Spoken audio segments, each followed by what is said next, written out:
in short, players will have more FPS.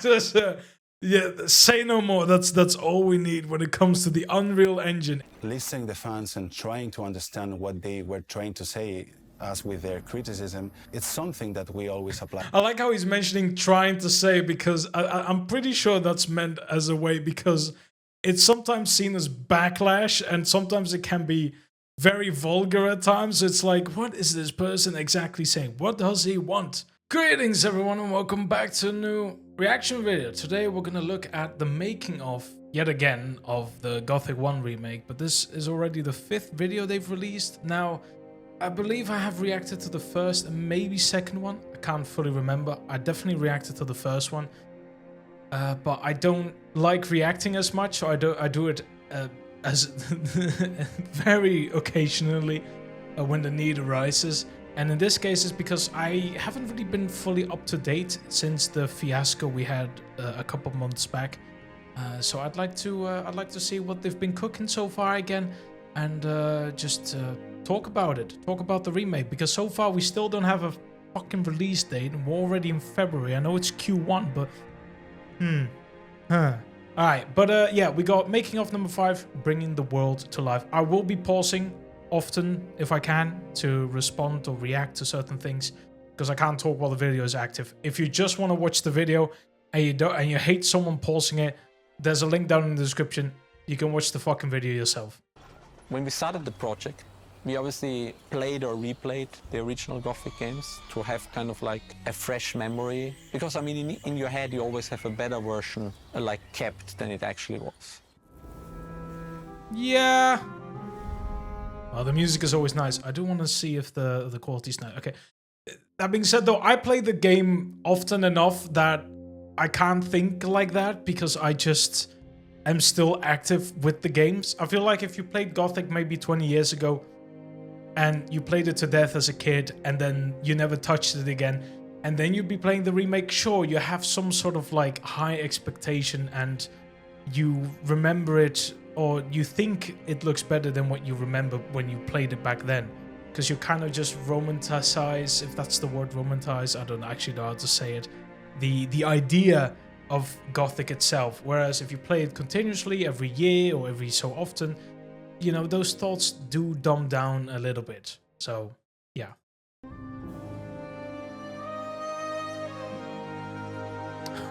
What an intro. Go hanging people. But it's the same as always.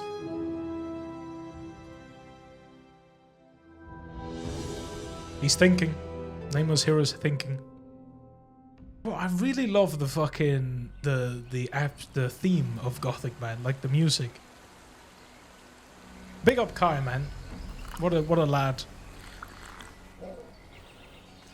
Every team member of the art team got like an art book of Gothic 3, which was the most complete documentation of a type of Gothic game in terms of art. So that was also a good reference point with a lot of the designs and art that we could always go back to. Another thing that I love of the original games in terms of art, it's also very weird how I noticed, because I never bought it. I never bought the game physical like that, so I don't have this book. Oh no, these are just never mind. I thought, because I saw partial Gothic 3, because this screams Gothic 3 to me. But then some of these pages are just Gothic 1 related. Yeah.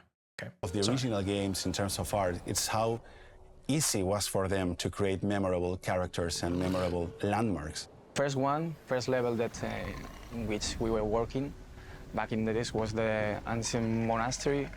In the original game was like was a pretty empty space, and we tried to give it a twist in order to make it more interesting. And I think that sick. After a few iterations we got it. And the other one that was a very challenging task was the Sleeper Temple, a very big temple with a lot of spaces, rooms, shrines. Estoy especialmente orgullosa de cómo quedó la Torre Shardas, y que creo que fue bastante complicado también llevárnoslo a nuestro terreno. Creo que es bastante especial cómo ha quedado, y siempre recordaré pues todo el proceso que hemos hecho para llegar a unas referencias nuevas, interesantes, a interpretar todo el original, añadir Bro, más contenido. Xardas has fucking upgraded his shit. I'm just saying.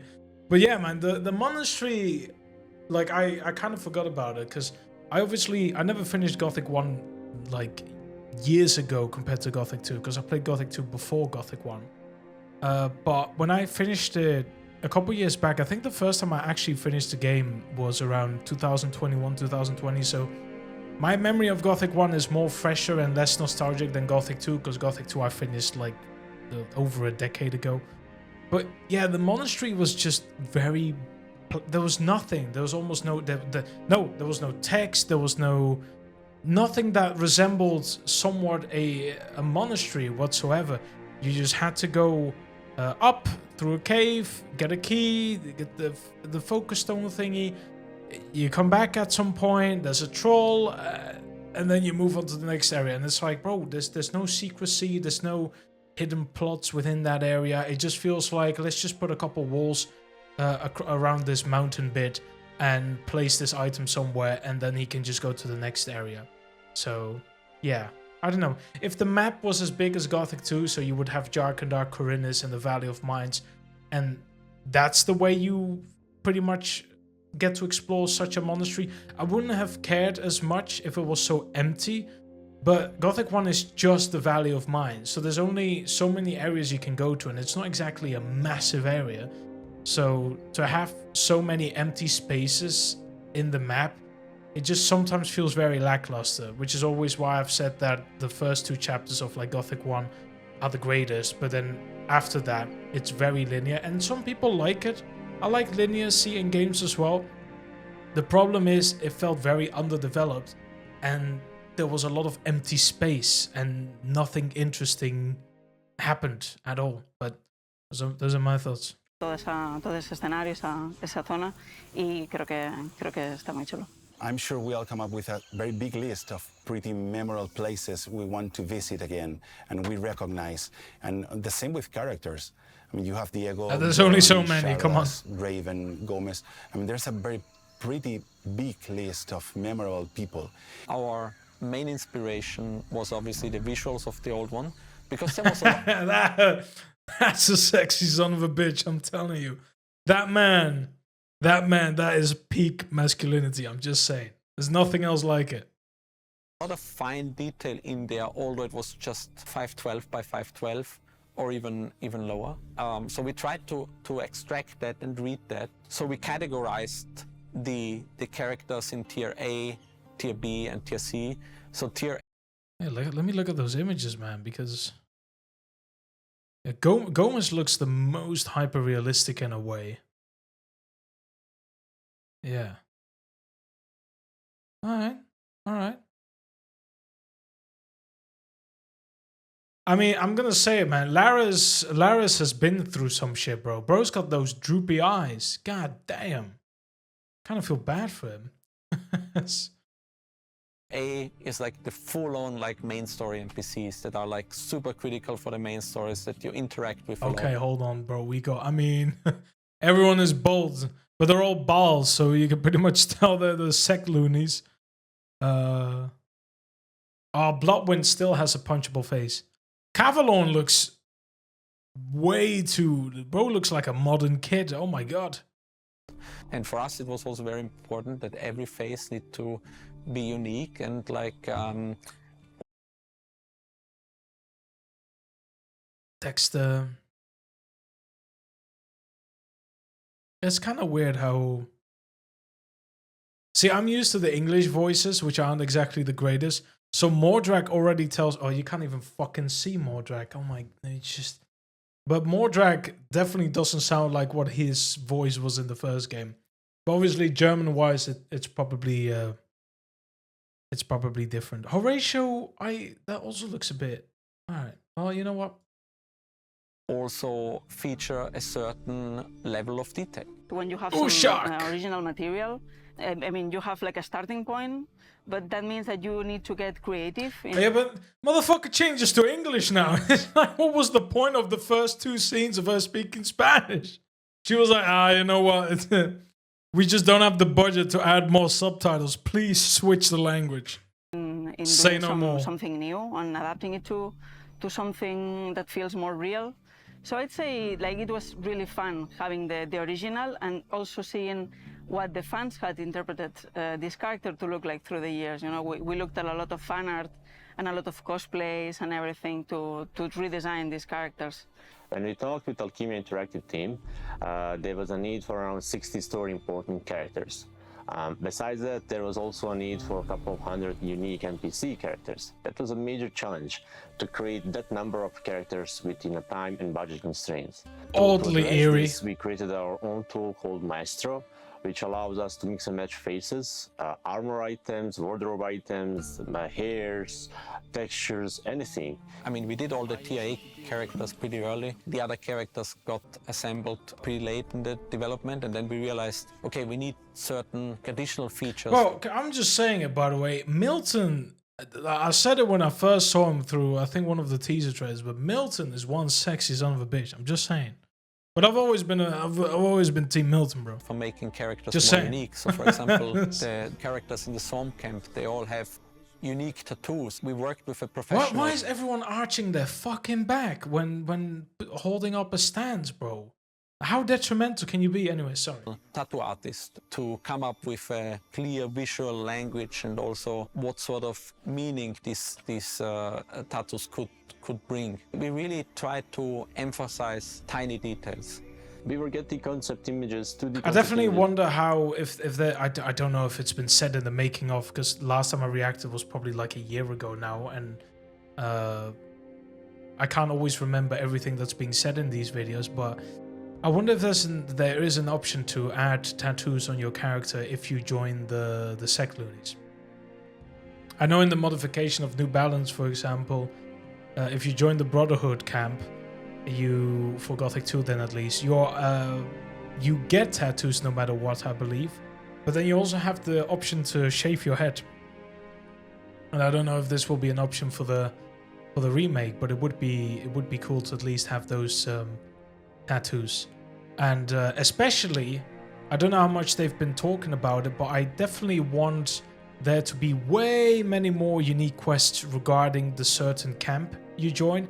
And I want it to be distinguishable, because for the first Gothic, everything felt very connected at all times, whether it was the new camp, set camp, or old camp.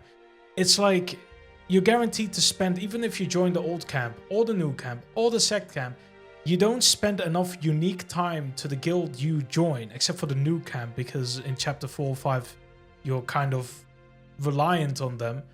But I kind of feel like there needs to be way more unique quests to their certain guild aspects in order for there to be more replayability and for it to be just unique.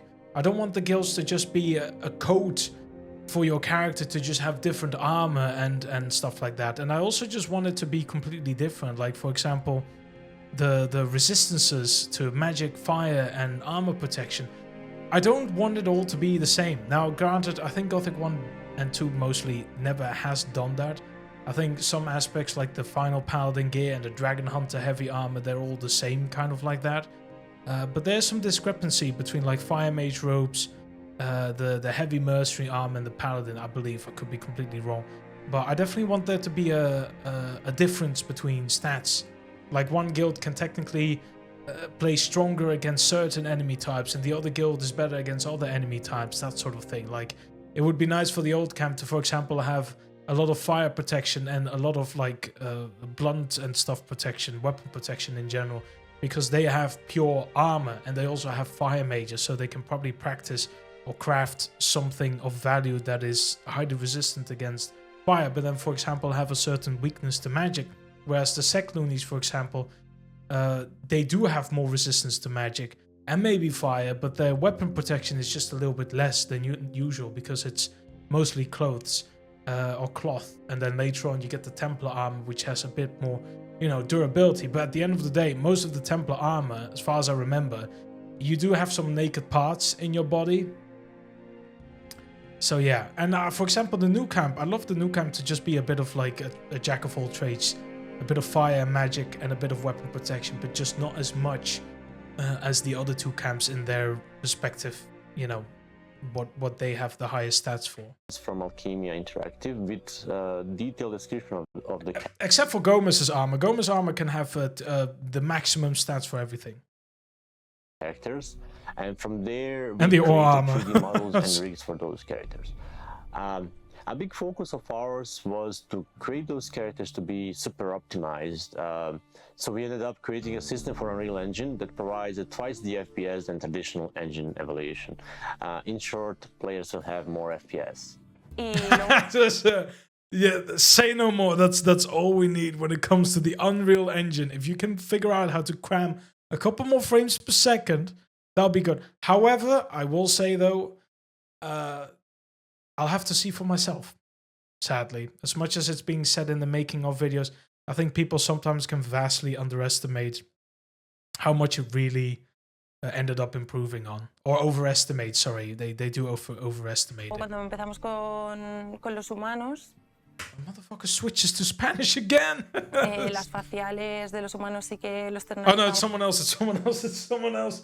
Bro, they all sound the same. I know I'm Spanish. I'm allowed to say en it. una empresa de outsourcing con G21 y nosotros hacemos como todo el rig corporal y luego agregamos todo el rig facial. Entonces, para combinar y hacer todos los diferentes tipos de personajes, pues utilizamos un programa que se llama Mutable, que está un poco en desarrollo, entonces pues bueno, es un reto de ir aprendiendo y evolucionando con el programa, pero este nos ayuda a poder hacer cualquier cambio de ropa y de cabeza que queramos en tiempo real.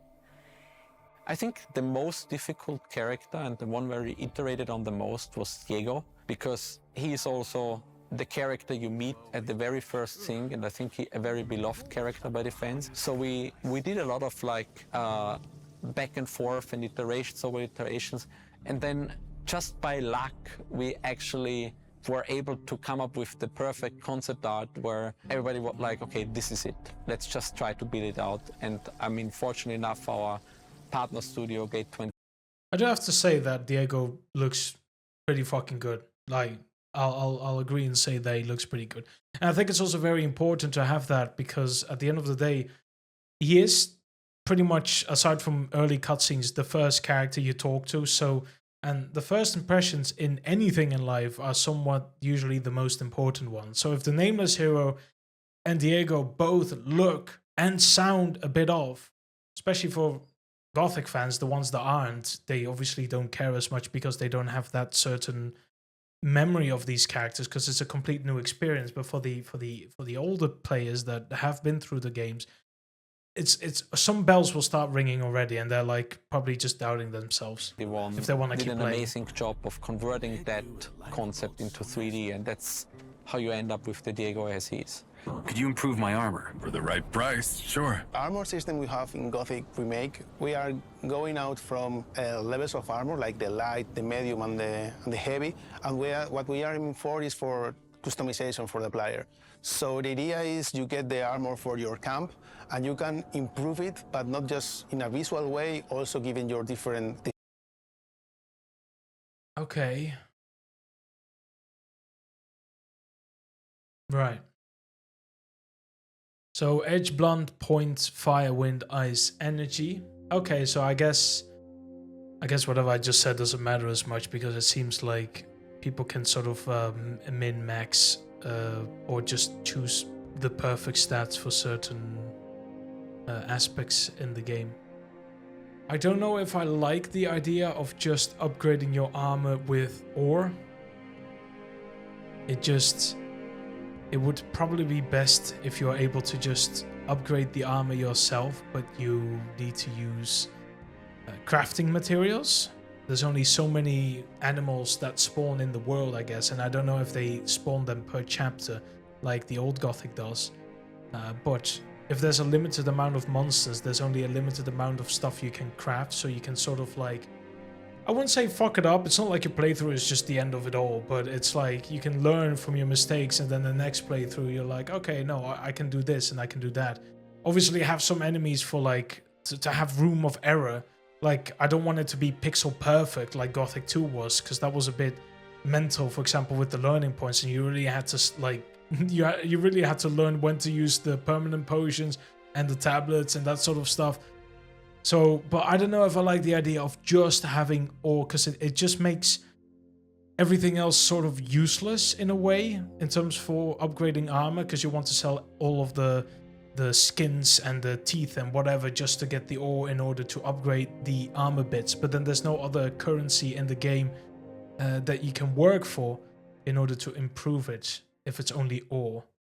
Defense for different elements. So for example, you can be a rogue and go to talk with Wolf and ask him to, okay, let's improve this armor or change the visuals to have this kind of scarf or wolf fur. But it's not just also a visual things, also give you more, for example, point defense for arrows, or more falling defense for move quickly for the war. In the original, it was like every guild had like 2 or 3 armors that were always the same. I'd like to know how that works though, because so far I don't see a stat of movement speed. So, but yeah, I guess they're gonna integrate some option that heavy armor just makes you move a bit slower, and probably dodging is also a little bit slower. So, yeah. Same. And we felt like, you know, you meet a handful of shadows, a handful of guards. It would be kind of cool if every armor has some slight difference in there. So we kind of like added some variation in there. And via that system, we actually were like, well, why not expose it to the player? Bueno, por ejemplo, he trabajado de muchos personajes, los de toda la ropa del Old Camp. Por ejemplo, me encargué yo básicamente, y creo que al final quedó bastante resultón. Los Shadows, por ejemplo, me gusta muchísimo cómo quedaron, aunque hubo mucha dificultad entre pues, convertir algo tan icónico del original en algo nuevo. I'm Nico, I'm a programmer at Hexiya, and yeah, I'm mostly doing conversation camera stuff. We have a bunch of different presets. Those are basically the shots of the camera. We have different kinds of checks, like we have a big list of all possible presets, so the camera isn't like bugging into a wall or into another character, for example. There are a bunch of different checks. The camera knows, like we make a raycast into the wall. Is there something? There can't be anything in the way. When you think about what could influence the light, of course, like the daytime, like is it night, is it day? Big difference. Are you inside a building? Are you outside? Are you like right next holding a torch in the night, or are you without a torch? Of course, it's like a big difference too. For the more important ones, we don't use any randomness. Everything is fully planned. So the designers can like drag the camera where they want, to the lighting where they want, and like press a button so to export it. But they can, in the tool we have, for example, there's like one important conversation, and they can say this line, this one specifically should have this shot. That's cool, by the way, on the screen. That's pretty cool. I don't know how mechanically used it will be.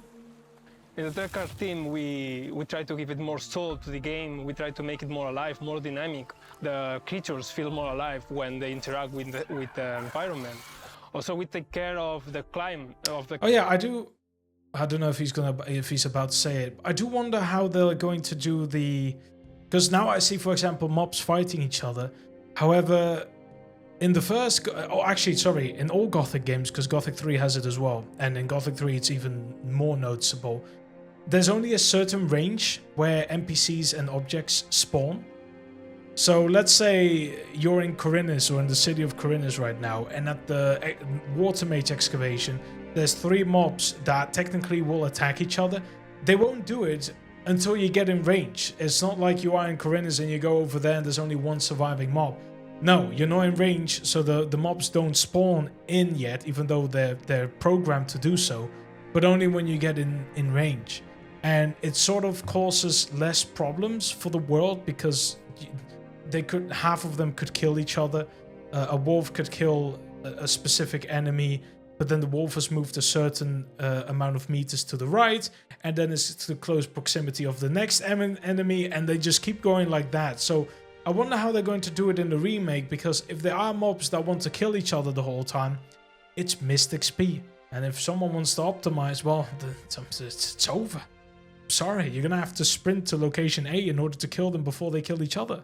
So I don't know if they have a certain render distance for NPCs and objects to load in. But yeah. Climate changes such as on the swamp camp, there are this fog environment, feeling the environment so reactive towards what is going on, and to see that the creatures actually live in their own and interact with the system. The fans, they only have seen the double tip of hit. the iceberg of everything we have ready for them. In other words, the color, the intensity of the sun, the cloud cover, the rain, the chances of a storm breaking out, the varying intensity of a rainfall, the waves growing stronger during storms, lighting striking the sky and illuminating the night, or even the fog lingering after a storm.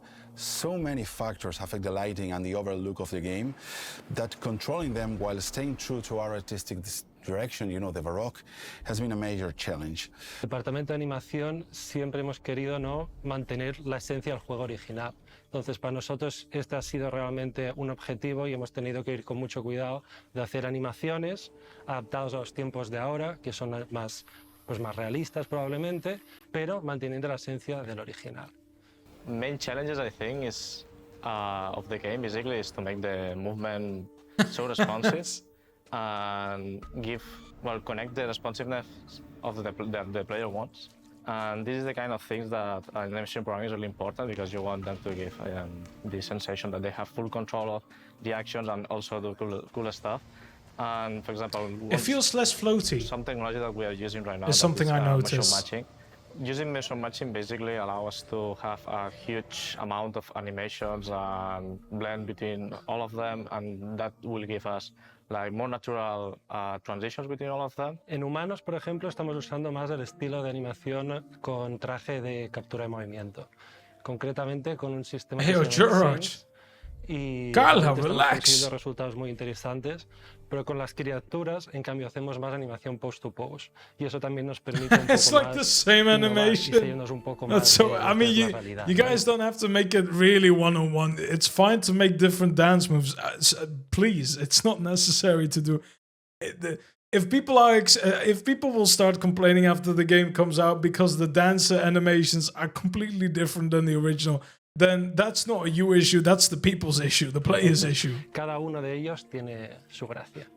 El tema de animación, claro, estás creando vida, entonces es muy guay cuando ves personajes que se están moviendo con la personalidad que tú querías, que están haciendo todos los movimientos que querías que hiciera, y verlo, ¿no? En el juego, como en este caso en el juego, en el environment, cómo recorre los lugares.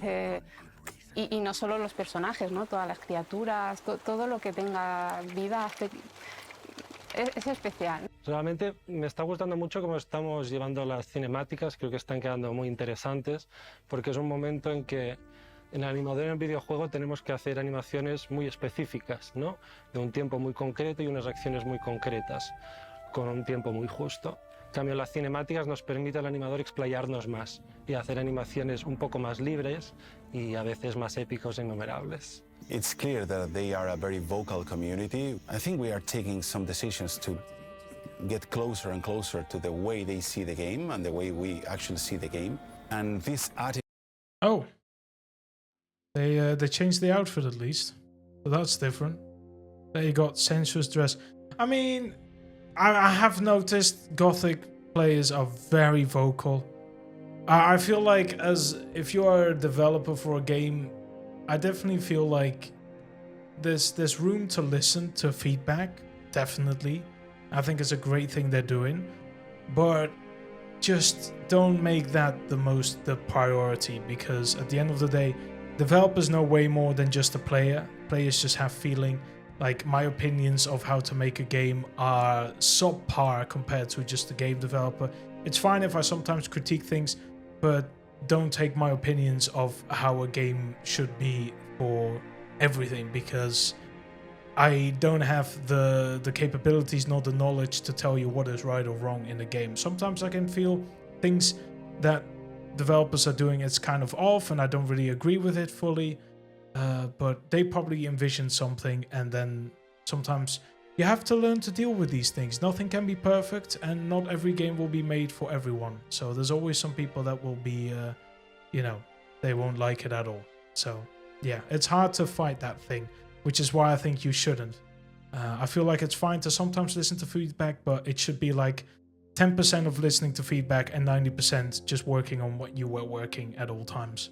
Attitude of listening to the fans and trying to understand what they were trying to say us with their criticism, it's something that we always apply. I like how he's mentioning trying to say, because I'm pretty sure that's meant as a way, because it's sometimes seen as backlash and sometimes it can be very vulgar at times. It's like, what is this person exactly saying? What does he want? Because he's saying, I'm not giving you a cent, DEY shit and whatever. What does this mean? I need someone to explain this to me. Ah, okay, this is what he wants. Let's look into it, you know? But that's when I'm like, just focus on what you were focusing on and it's completely fine. Sometimes there will be an uproar. It's sometimes part of it, but it's best to just focus on what you were developing at already. So to the art team as well. Oh, that was it. Oh, okay. Ooh, music time. Oh, I was hitting pretty nicely. Released. You fuckers! I swear to God, man, just give me a number.